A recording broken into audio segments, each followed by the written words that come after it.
This year, I opened up my own school, my own charter school. Yesterday, I went back to Harlem and I opened up my first school, my first charter school.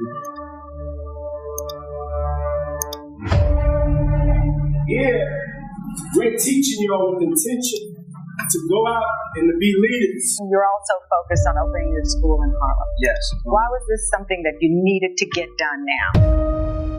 Recently, new groundbreaking information about Sean Diddy Combs and his schools in New York City has emerged. Diddy has made waves with his ambitious educational initiatives, aiming to reshape the academic landscape. However, his schools have faced various controversies and challenges, raising questions about their effectiveness and leadership. What really drives his passion for education?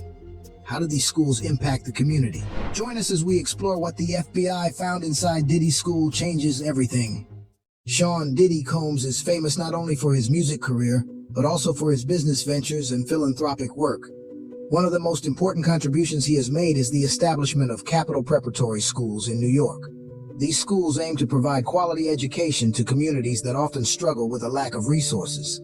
Diddy, who grew up in Harlem, is deeply connected to his roots and understands the challenges young people in these neighborhoods face. His vision for Capital Preparatory Schools came from his desire to create better opportunities for children who, like him, grew up in environments where access to good education was limited. Diddy's commitment to education is very personal to him. Growing up in Harlem, he saw the struggles that came from not having enough resources or opportunities. These experiences fueled his determination to give back to his community in a way that could truly make a difference. He imagined schools that would not only excel academically, but also help students feel proud of themselves and empowered to succeed. This dream took shape with the launch of Capital Preparatory Schools, which focus on providing a college preparatory curriculum that emphasizes social justice and community service. You know, it was something that was always a dream for me and a passion, and I'm just blessed that it was able to happen. I think it's having an impact on I know it's definitely having an impact on the community, so it's a dream come true. The first Capital Preparatory School opened in Harlem in 2016. This was a significant milestone that marked the start of Diddy's journey in the field of education. The school was created in collaboration with Dr. Steve Perry, a respected educator known for advocating educational reform. Together, they wanted to create a school that would challenge existing norms and give students the tools they needed to excel academically and personally. The school's mission is clear: to prepare students for college and future careers while instilling in them a strong sense of social responsibility and a desire to serve their communities. Diddy's involvement with the schools goes beyond just providing funding. He actively participates in the development and growth of these institutions. I think that, there's always a lot of bureaucracy, but when it comes to the kids should come first. And instead of complaining about it, we want to do something about it. Diddy often visits the campuses, interacts with students, and engages with the staff.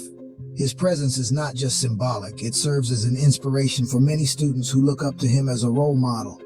They see someone who has faced and overcome similar challenges in life to achieve success. This personal connection between Diddy and the students is a core part of the school's philosophy, which highlights the significance of mentorship and community support in the educational process. In addition to providing academic excellence, Capital Preparatory Schools emphasize the importance of community engagement. Students are encouraged to take part in service projects and initiatives that help their neighborhoods. Diddy believes that education should not be just about grades, but also about shaping well-rounded individuals who are aware of social issues and committed to making a difference.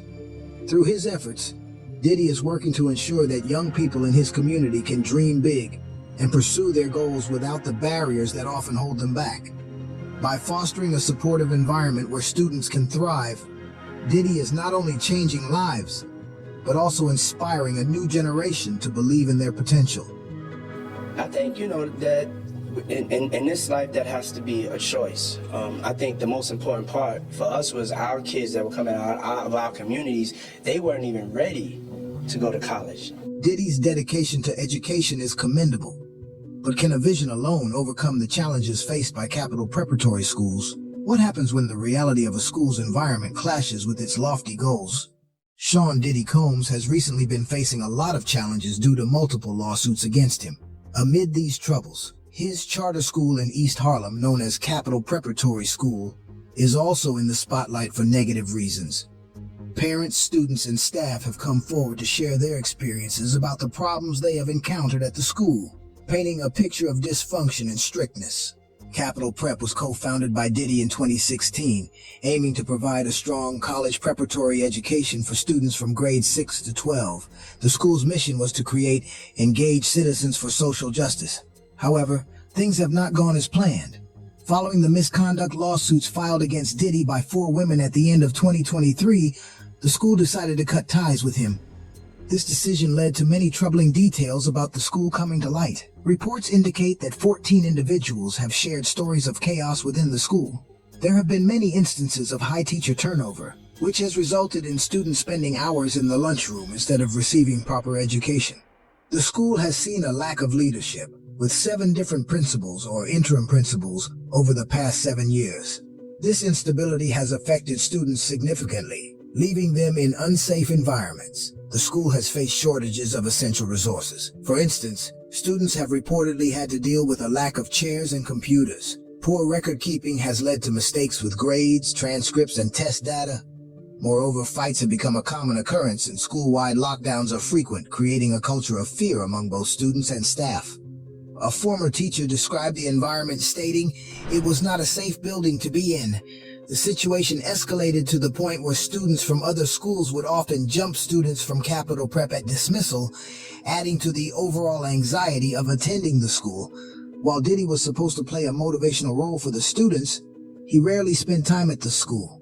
He would show up for photo opportunities, but would often be absent when he was needed. For example, he was expected to attend the senior graduation ceremony last June, but did not show up, later claiming he had trouble with his airplane. Instead, he accepted his award via a video filmed on his private jet.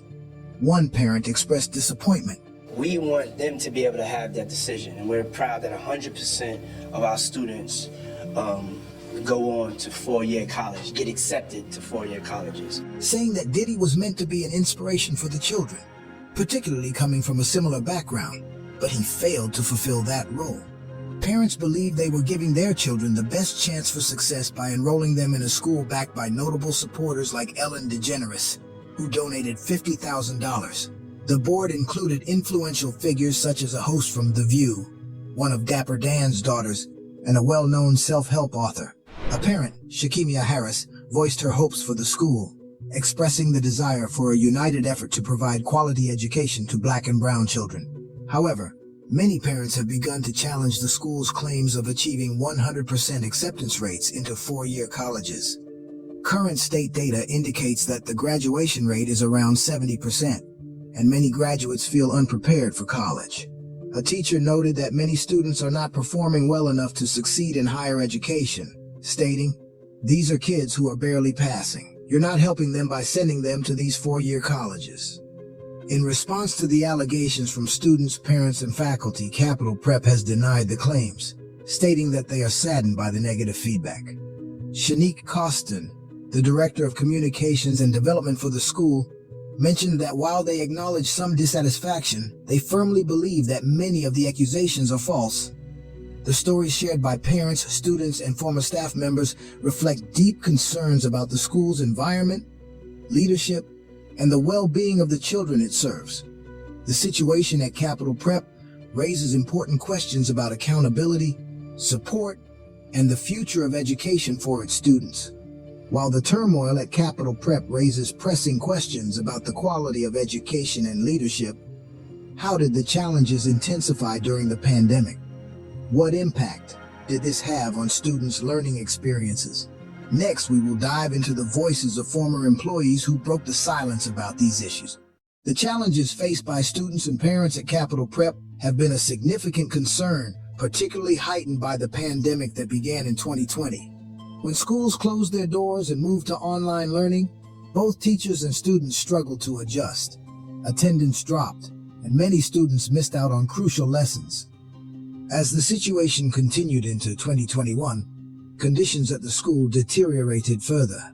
Basic classroom necessities like chairs were often unavailable, leading some students to work in hallways. This lack of resources created an uncomfortable and disruptive learning environment. The organizational chaos didn't end with just missing chairs. Many students found themselves mistakenly enrolled in courses they had already passed, causing confusion for both them and their teachers. As class sizes ballooned, teachers had to manage classrooms filled with children who were not supposed to be there. This lack of proper record keeping made it challenging for teachers to deliver effective lessons and support their students adequately. The confusion also had serious repercussions outside the classroom, affecting students' college applications. Some students received alarming notifications from universities that their transcripts contained incorrect information, which was particularly concerning for those looking to further their education. According to a former employee who worked in records, the situation was dire. Some students had scores on their transcripts for Regents exams they had never taken. In one instance, management suggested altering the course title on a transcript just to meet state requirements. Another employee pointed out that nearly all transcripts were flawed. Their attempts to alert management to these issues went unheeded. When a teacher left mid-year without providing any updates on student progress, the school found itself scrambling to address the grading situation. One teacher recounted a meeting with the director of data and the director of schools. They were trying to determine how to handle grades for students whose previous teacher had left without leaving any records. The response was disheartening. The directors decided to pass the students without any real basis for their grades. This disorganization impacted not only the immediate learning environment, but also the students' futures. When colleges began receiving the incorrect transcripts, they started rejecting applications, stating that the documents were not accurate. Teachers became frustrated, seeing their students' futures jeopardized by a lack of proper oversight and management. It seemed that the system was failing the very students it was meant to serve. Amidst these difficulties, the school benefited from the high-profile presence of celebrity Diddy, who donated $1 million to Capital Prep. While this significant financial contribution was intended to enhance resources, many parents and staff felt that it did not lead to any tangible improvements in the school's infrastructure. Former employees noted that despite the celebrity connection, there were no new laptops, educational materials, or essential supplies provided to help students succeed. Parents expressed their frustration, highlighting their attempts to communicate with teachers and school leadership. One parent reported that emails went unanswered and that at times, they were not even allowed to visit the school's office to voice their concerns. In response to these serious allegations, the Director of Communications and Development for Capital Prep acknowledged that some students and staff were unhappy with their experiences. However, they dismissed many of the claims as fabrications. This response has left many still searching for answers and wondering about the future of the students who feel neglected in the face of these ongoing issues. The challenges faced at Capital Prep have raised serious concerns about the management and direction of the school. With such significant issues affecting students and staff, how did celebrity Diddy's involvement impact the school's operations? What could have been done differently to ensure more effective leadership? Stay tuned as we explore Diddy's role and response. Sean "Diddy" Combs, despite his foundational role, has been criticized for having limited direct involvement in the daily operations of these schools. His role has often been seen as more symbolic and strategic, raising questions among both critics and supporters regarding his impact on the school's functioning. While Diddy's vision and financial support were essential for establishing Capital Preparatory Schools, his actual presence and management were noticeably minimal. This absence has been cited as a significant factor in some of the challenges that the schools have faced over the years. Issues like high teacher turnover rates and administrative instability have raised concerns about the effectiveness of the leadership at these institutions. Critics argue that without Diddy's consistent engagement, the schools have struggled to maintain a stable environment for both educators and students. Diddy's level of involvement in the schools has often been influenced by his other commitments in the entertainment and business worlds. Although he made substantial financial contributions and attended high-profile events to raise awareness for the schools, his day-to-day participation has been sporadic. This inconsistency has been felt by many staff members and students who look to him for inspiration and guidance. When a leader is not physically present, it can create a void, leading to feelings of uncertainty and instability. The teachers and students have had to navigate their challenges without the strong leadership they hope to receive from Diddy. In response to the controversies surrounding Capital Preparatory Schools, both Diddy and the school administration have consistently denied many allegations. They argue that several issues are due to the broader impacts of the COVID-19 pandemic, which disrupted educational systems globally. The pandemic brought about a host of new challenges, including difficulties with remote learning, increased stress levels among both staff and students, and logistical problems that complicated school operations. Diddy and the administration have insisted that these unprecedented circumstances should be taken into account when assessing the school's performance and the validity of the criticisms directed at them. Despite these denials, accusations of high teacher turnover, instances of poor record keeping continue to persist. Critics contend that these issues point to deeper systemic problems within the schools that cannot be solely blamed on the pandemic. The administration has tried to tackle these challenges through various measures, including hiring new leadership, implementing safety protocols, and improving administrative processes. However, the effectiveness of these efforts remains a topic of debate, with many stakeholders expressing skepticism about whether these changes will lead to lasting improvements. Diddy has not made any public statements to address the controversies and emphasize his commitment to the schools. These challenges faced by Capital Preparatory Schools may reflect broader systemic issues within the educational framework in which they operate. Diddy's limited involvement raises critical questions about accountability and leadership within Capital Preparatory Schools. With challenges lingering, what impact does his absence truly have on the community he aimed to uplift? Now, how does his relationship with Mayor Eric Adams further complicate his legacy? Let's dive into this complex connection. Mayor Eric Adams and Sean "Diddy" Combs have crossed paths numerous times at public events in New York City. Their interactions peaked on September 15, 2022, when Mayor Adams honored Combs with the key to the city, an event that he called Diddy Day. This recognition is typically given to individuals who have made significant contributions to the community, and Combs was celebrated for being a beloved figure in New York. During the ceremony, he expressed his gratitude by saying, "I've got that hustle. I've got that resilience. I'll never stop. And that's because I was raised in New York. I want to thank you all for this honor and just recognizing me being from New York." This event coincided with the launch of Combs' latest album, the Love Album, Off the Grid. The day was not only a celebration of Combs' musical achievements, but also a nod to his philanthropic efforts in New York City. Mayor Adams, reflecting on Combs' impact, remarked on social media that although Combs might have a tough persona in the entertainment world, he remains a true New Yorker at heart. Adams emphasized Combs' dedication to giving back to his community and expressed pride in presenting him with the key to the city. However, the relationship between Mayor Adams and Diddy took a serious turn when a video emerged that raised concerns about Combs' behavior. The footage prompted Mayor Adams to write to Combs, asking for the key to the city to be returned. In the letter, Adams expressed that he was deeply disturbed by what he saw and condemned the actions displayed in the video. He also expressed support for survivors of domestic and gender-based misconduct. The bad boy of entertainment is getting the key to the city from the bad boy of politics. I want to thank y'all for this honor and just recognizing me being from New York, giving me the key to the city. Diddy finally has the key to the city! Affirming that the city was committed to advocating for those affected by such issues. Diddy is currently facing severe legal troubles. He has pleaded not guilty to multiple charges. Federal prosecutors have accused him of operating a criminal enterprise. The indictment claims that Combs not only threatened and misconducted women and participated in explicit recordings he called freak-offs. Over the past year, he has faced numerous civil lawsuits, further complicating his legal standing. On the other hand, Mayor Adams is also grappling with legal challenges. He's the first sitting mayor in modern history to face federal criminal charges.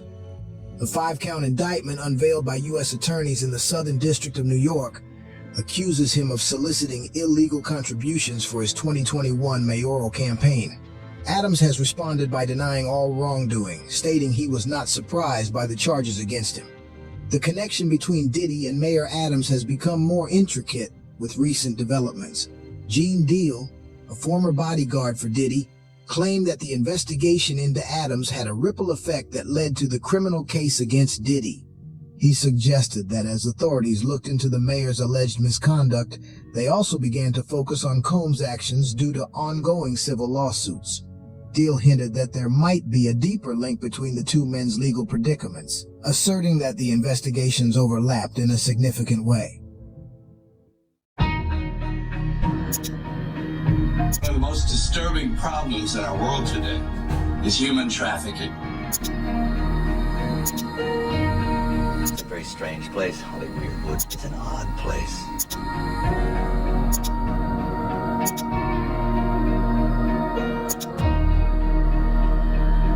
And you imagine all these horror stories there that you think, boy, it seems as if I'm being sacrificed over here. No, that couldn't be true. In today's video, we're bringing you never-before-seen groundbreaking information that will change the way you look at Hollywood forever. What if the biggest secrets weren't confined to just tabloids and gossip columns? What if someone had been sounding the alarm for years and no one listened?